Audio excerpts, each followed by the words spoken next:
Oh boy, this year has started off great, hasn't it? January isn't even done and we already got a massive flop, a fake video game, probably made with AI, heavily, obviously made with Unreal Engine 5. Again, who could have thought? Runs like shit on my PC. I'm sure it's fine on all the 5090 bros who can generate fake AI frames. Ugh. Like, I can't believe Jeff Keighley shielded this game as hard as he did at the end of the Game Awards last year, cucking every Half-Life fan out there who was expecting you know what to be revealed at the end, because it certainly was sounding like that with how Jeff was hyping this up. But no, it's just this weird, underwhelming, boring, artificial video game, if you could even call it that, because while everybody's talking about how this game is like Concord or any other hero shooter, which, let's be honest, is a very risky gamble to make a game in this genre in this day and age, considering most of them just died out with only Marvel Rivals really carrying the trend. Well, what this game reminds me of is actually Mind's Eye, because it feels as fake as that game. Playing this game feels like opening a bag of Cheetos, and then once you get a handful and start chewing, you realize that it's not the snack, it's actually those styrofoam packing peanuts. It feels like eating dirt cookies. Not that I know what that feels like, but the sensation I get when I watch some African do that is the same I get when playing this game. It feels so hollow and your soul gets sucked into the vacuum. It's so strange to me that it was made by some of the people who worked on games the likes of Titanfall 1 and 2 and Apex Legends. But I guess that's part of the scam, isn't it? To get people hyped up and fall for the bait and switch. I mean, it's the exact trick they pulled with the newest Silent Hill movie. Oh, the director of the first movie, that was so good, he's gonna direct this one, so yeah, dude, get hyped. Nope.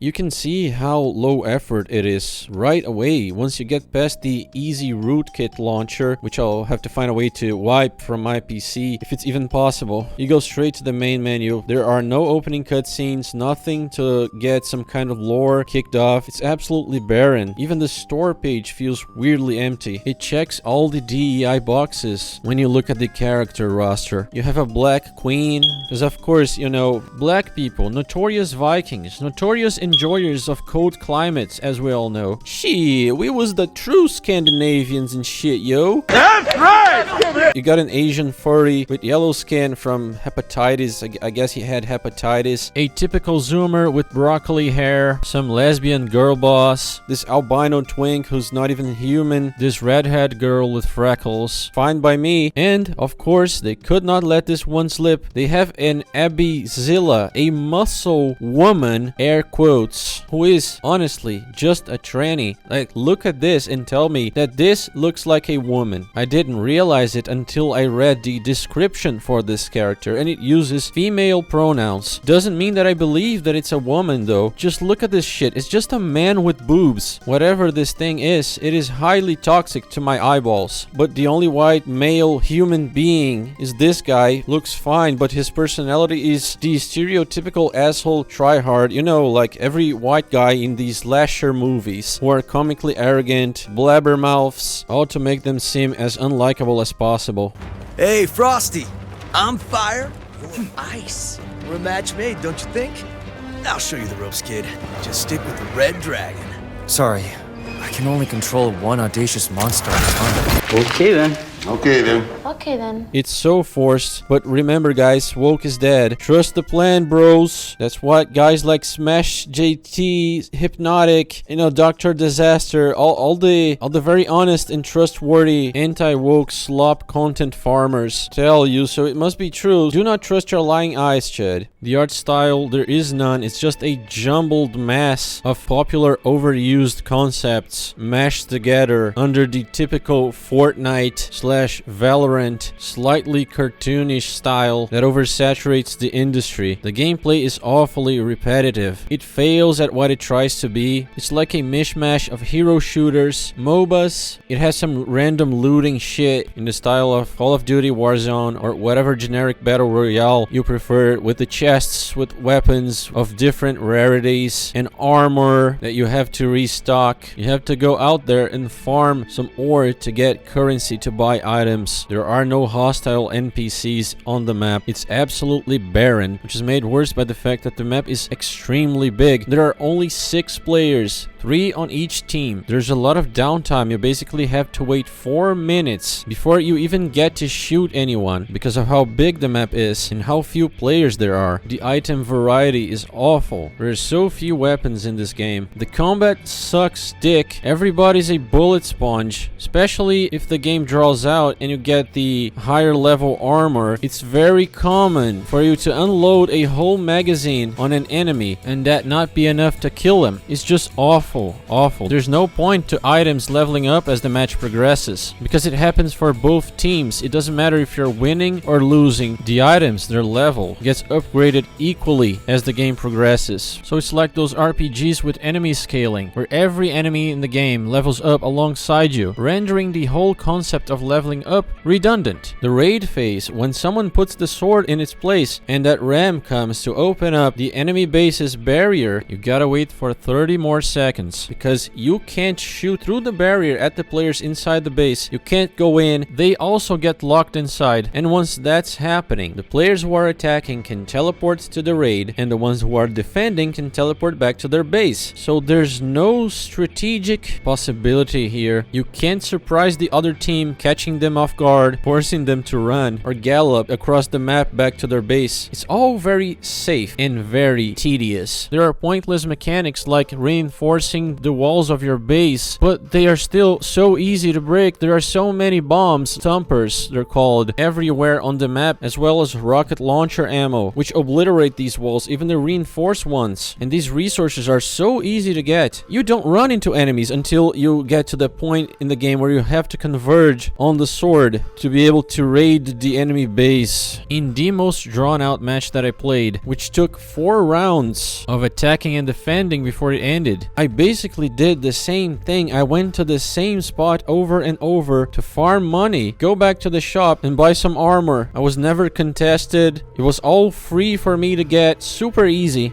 These phases of the game are completely pointless. They shouldn't even exist. There's no concept of early, mid, and late game. It could all have been done in one longer but singular round instead of this repetitive shit. Oh, go get the sword. Oh, you got the sword. Okay, raid the enemy base. Oh, you failed? Well, everything gets reset. Now you fight for the sword again. Oh, the enemy got it this time. They raid your base. They fail. Okay, let's start all over again. Over and over. The abilities, they all kinda suck. At the end of the day, it all comes down to who has the better tracking aiming skills. Who can shoot better before they run out of ammo in the magazine and have to reload. The most interesting ability is the redhead's invisibility one, but she doesn't even turn fully invisible. It's pretty easy to see where she is. There are some game-breaking glitches. In the very first match that I played, one of my teammates fell through the floor, could not get back up on the map, and so we lost because we ended up having one fewer player in the game. And since it's 3v3, if someone quits, you're fucked. There's nothing you can do. Anyway, all the weapons feel like shit. It feels like you're shooting a goddamn plastic toy. The feedback is that bad. This game has no identity. The characters, they are all as generic as you can possibly imagine. They're as bad and unremarkable as the roster of Dispatch. They really asked ChatGPT, oh, just generate me, you know, some epic heroes in Avengers style. And they didn't even fucking tweak the concepts before turning them into 3D models. Which brings me to the whole point of this video. Why did I even bother making this? Because once I realized how similar this game feels to Mind's Eye, like the whole reason for its existence, and the high probability that these fake ass games are gonna become become more and more of a thing, I started to get a little scared. You know, I started to feel a little dread for the future. Because if all these years that I've lived quietly observing stuff have shown me anything, is that once we get to a point where everything is this comically, unashamedly clownish, is when things are about to get really bad for everybody. Between the endless overhyping of AI, the constant promises of,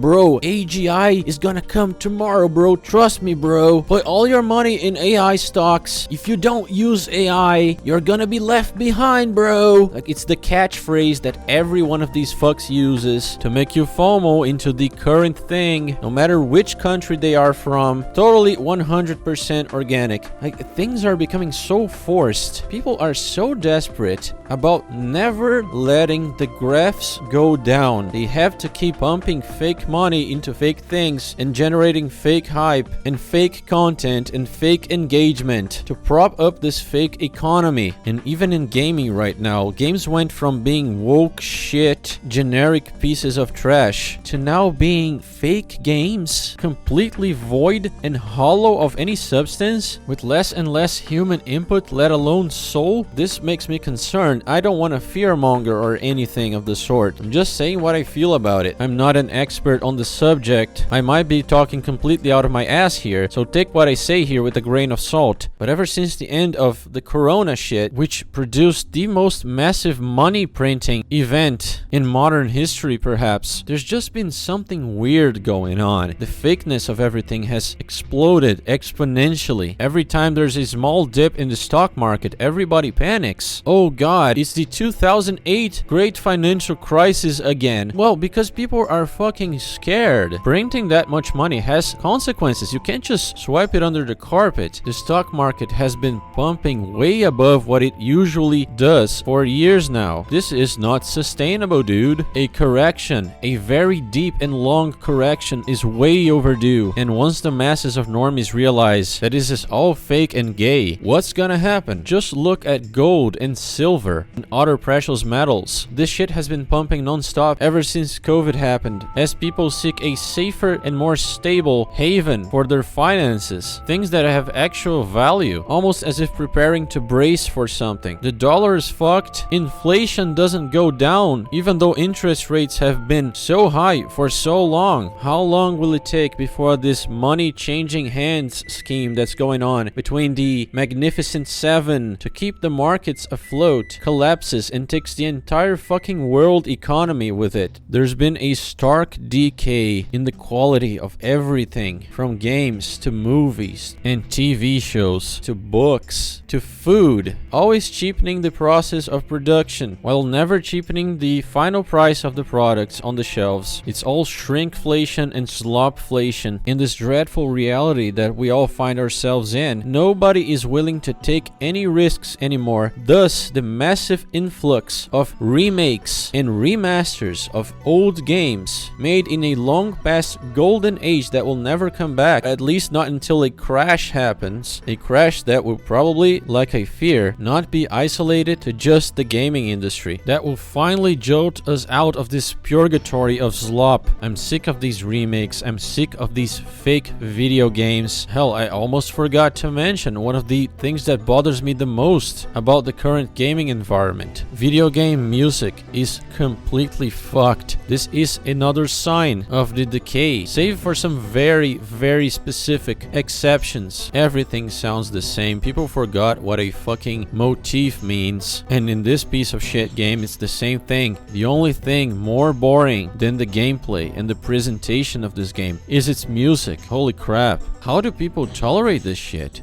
Anyway, this game, played it for 3 hours, gave it a chance, uninstalled, not gonna bother with it ever again. If the ranked mode ever comes out, which right now, if it hasn't been completely cancelled, it has for sure at least been pushed back a few years. It will make no difference. This game is fundamentally wrong. I hope it was worth it for Jeff to make a fool of himself yet again. I mean, it's not like the Normgroids are ever going to stop watching his shitty fake-ass Game Award show. Anyway, I said it. I said 2026 was gonna be worse than last year. Nobody believed me. We're already off to a great start. I don't think there's gonna be a 180 that will save gaming in 2026. 2026, man. GTA 6 is slop for guys. Always has been. And Resident Evil 9? Well, maybe that will be good. Unlikely though, considering the trend that franchise has been going through. The fact that they have to appeal to Leon to have anyone interested in the game is not a good sign, in my view. Remember, just because it's in a game is no guarantee that it will be good. I hope it is though, honestly. Games have gone from being outrageous, rage bait, woke slop